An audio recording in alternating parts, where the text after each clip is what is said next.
ഒപ്പം തന്നെ സുരക്ഷാ വീഴ്ച കൃത്യമായി തന്നെ നമുക്ക് ദൃശ്യങ്ങളിൽ കാണാൻ കഴിയും. ഗോവിന്ദസ്വാമിയെ പാർപ്പിച്ചിരിക്കുന്ന ആ ബ്ലോക്കിൽ പോലും ഒരു പാറാവുകാരൻ പോലും ഇല്ല എന്നുള്ളത് നമുക്കെല്ലാം കാണാൻ കഴിയും കൃത്യമായിട്ട്. അപ്പോൾ ഏത് തരത്തിലുള്ള ഒരു അന്വേഷണമാണ് ഇതുമായി ബന്ധപ്പെട്ട്, ഈ സുരക്ഷാ വീഴ്ചയുമായി ബന്ധപ്പെട്ട് ഇപ്പോൾ പോലീസ് നടത്തുന്നത്, സുനിൽ?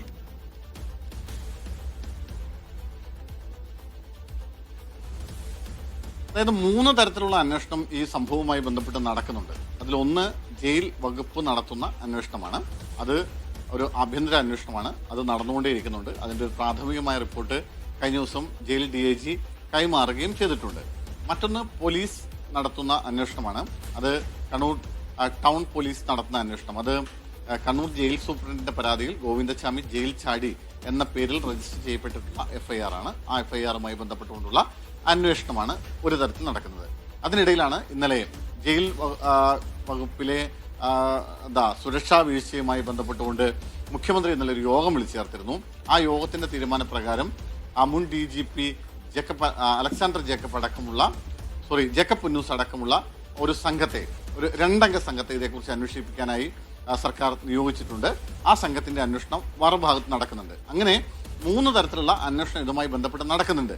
പക്ഷെ അങ്ങനെ അന്വേഷണം നടക്കുമ്പോഴും ഈ സംഭവം നടന്ന മണിക്കൂറുകൾക്കുള്ളിൽ തന്നെ ജയിൽ DGP, ജയിൽ മേധാവിയുടെ ആവശ്യപ്രകാരം ജയിൽ DGP ഒരു പ്രാഥമികമായ റിപ്പോർട്ട് ജയിൽ മേധാവിക്ക് സമർപ്പിച്ചിരുന്നു. ആ റിപ്പോർട്ട് ആഭ്യന്തര വകുപ്പിന് ജയിൽ മേധാവി കൈമാറിയിട്ടുമുണ്ട്. അതായത് അതിൽ അന്ന് രാത്രി കണ്ണൂർ സെൻട്രൽ ജയിലിൽ ഉണ്ടായ സുരക്ഷാ വീഴ്ചകളൊക്കെ വളരെ കൃത്യമായി അക്കമിട്ട് നിരത്തുന്നുണ്ട്. അതിൽ പറയുന്ന കാര്യങ്ങൾ, ഒന്ന്, ഈ സമയത്ത് ഈ ഗോവിന്ദസ്വാമി ജയിൽ ചാടുന്ന സമയത്ത് പാറാവ് ഡ്യൂട്ടിയിൽ ആളുകൾ ഉണ്ടായിരുന്നില്ല. 2, CCTV ദൃശ്യങ്ങൾ മോണിറ്റർ ചെയ്യാൻ ആളുണ്ടായിരുന്നില്ല. 3, ഏറ്റവും പുറത്തെ മതിൽ, അതായത് 2ാമത്തെ മതിൽ, ആ മതിലിന് മുകളിലുള്ള ഇലക്ട്രിക് ഫെൻസിംഗ് ഉണ്ട്. ആ ഫെൻസിങ്ങിന് മുകളിൽ വൈദ്യുതി കടന്നു പോകുന്നുണ്ടായിരുന്നില്ല. മറ്റൊന്ന്, മതിയായ കൃത്യമായ പരിശോധനകൾ കഴിഞ്ഞ കുറേ കാലമായി സെല്ലിൽ നടക്കുന്നില്ല. സെല്ലിനുള്ളിൽ വളരെ കൃത്യമായി പരിശോധനകൾ നടക്കുന്നുണ്ടെങ്കിൽ സ്വാഭാവികമായും ഇയാൾ ഇത് മുറിച്ചു മാറ്റാൻ ഉപയോഗിച്ചിട്ടുള്ള അരം അത് കണ്ടെത്താമായിരുന്നു. അത് കണ്ടെത്തിയിട്ടില്ല. ഒപ്പം ഞാൻ പറഞ്ഞല്ലോ, 28 ദിവസമായിട്ട് ഈ ഇത് മുറിച്ചു മാറ്റുന്ന പരിപാടി നടന്നുകൊണ്ടിരിക്കുകയാണ്. അത് ഓരോ ദിവസവും ഇതിങ്ങനെ മുറിച്ച് ആ ഭാഗത്ത് ഒരു പ്ലാസ്റ്റിക്കിന്റെ ചരട് ഉപയോഗിച്ച് ഗോവിന്ദസ്വാമി ഇങ്ങനെ കെട്ടിവെക്കും.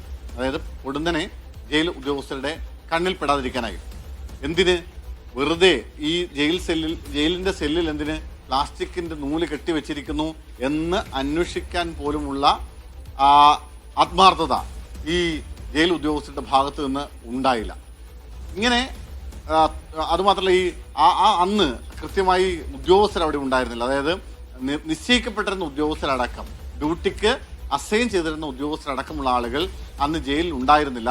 അവര് ചില ജയിൽ സുഹൃത്തുക്കൾ സംഘങ്ങളെല്ലാം കൂടി ചേർന്ന് പുറത്ത് ചെറുപുഴ ഭാഗത്ത് ഒരു കയാക്കിംഗ് കേന്ദ്രത്തിലായിരുന്നു ഉണ്ടായിരുന്നത്. അങ്ങനെ കുറേ കണ്ടുപിടുത്തങ്ങൾ, കുറേ കണ്ടെത്തലുകളുണ്ട്.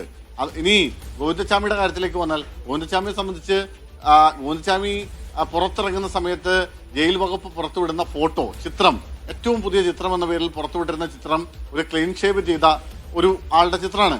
പക്ഷെ പുറത്തിറങ്ങിയ ഗോവിന്ദസ്വാമി അങ്ങനെ ആയിരുന്നില്ല. താടിയും മുടിയും ഒക്കെ നീട്ടി ഒരു പ്രാകൃത വേഷത്തിലുള്ള ഒരു മനുഷ്യന്റെ ദൃശ്യങ്ങളായിരുന്നു. അതായത് കൃത്യമായി അവിടെ ആഴ്ചയിൽ ഒരിക്കൽ ഷേവ് ചെയ്യണം, മാസത്തിലൊരിക്കൽ മുടി പറ്റ വെട്ടണം, സിവിൽ ഡ്രസ് അണിയാൻ പാടില്ല, അവിടെ യൂണിഫോം ധരിക്കണം തുടങ്ങി പ്രാഥമികമായി ഒരു ജയിലിൽ പാലിക്കേണ്ട നിയമങ്ങൾ പോലും ഗോവിന്ദസ്വാമിയെ പോലൊരു കൊടും ക്രിമിനൽ അയാളുടെ ഭാഗത്തു നിന്നും ഉണ്ടായിട്ടില്ല. അപ്പൊ പിന്നെ സ്വാഭാവികമായി അവിടുത്തെ മറ്റു തടവുകാരുടെ കാര്യം പ്രത്യേകം പറയേണ്ട കാര്യമൊന്നുമില്ല. അവിടെ നേരത്തെ തന്നെ അവിടെ ജയിൽ ഭരിക്കുന്നത് അവിടുത്തെ രാഷ്ട്രീയ തടവുകാരാണ്. ചില ബ്ലോക്കുകൾ CPM-ന്റെയും RSS-ന്റെയും പ്രവർത്തകരുടെ നിയന്ത്രണത്തിലാണ് തുടങ്ങിയ ആരോപണങ്ങൾ നേരത്തെയും വന്നതാണ്. മാത്രമല്ല, അവിടെ ലഹരി വസ്തുക്കൾ സുലഭമായി ലഭിക്കുന്നുണ്ട്, മൊബൈൽ ഫോണുകൾ അവിടെ സുലഭമായി ലഭിക്കുന്നുണ്ട്.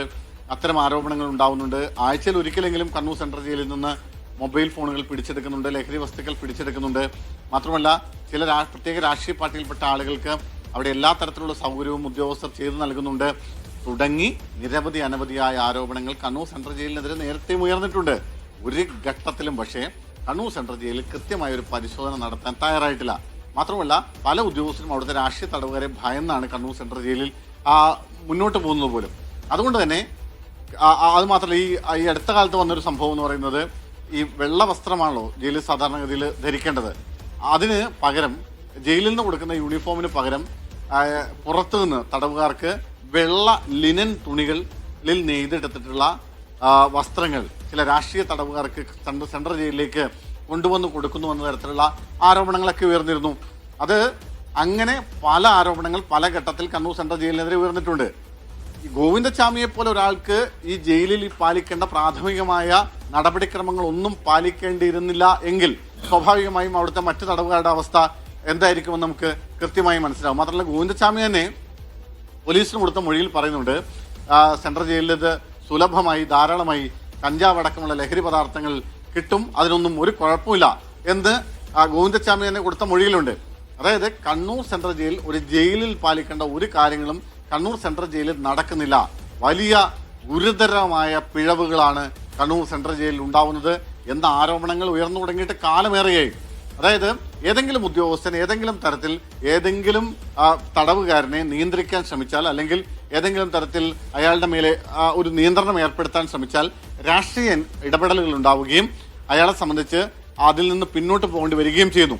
അതായത് രാഷ്ട്രീയ തടവുകാർക്ക് ഇത്തരത്തിൽ ആവശ്യത്തിലധികം സംവിധാനങ്ങൾ, അതായത് ഇളവുകൾ അവിടെ ലഭിക്കുമ്പോൾ അതിന്റെ ഒരു ആനുകൂല്യം ഗോവിന്ദചാമിയെ പോലുള്ള കൊടും ക്രിമിനലുകൾക്കും ലഭിക്കുന്നുണ്ട്. അതിന്റെ ഭാഗമായിട്ടായിട്ട് വേണം ഈ ജയിൽ ചാട്ടം അടക്കമുള്ള കാര്യങ്ങളെ നമുക്ക് കാണാൻ.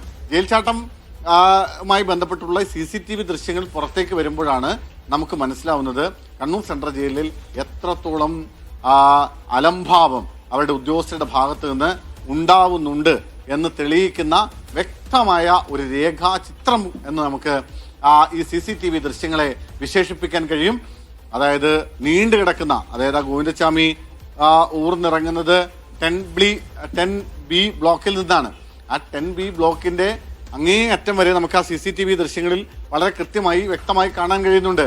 അവിടെ ഒരിടത്തും ഒരു പാറാവുകാരനും ഇല്ല എന്നതാണ് ഒരു കാര്യം.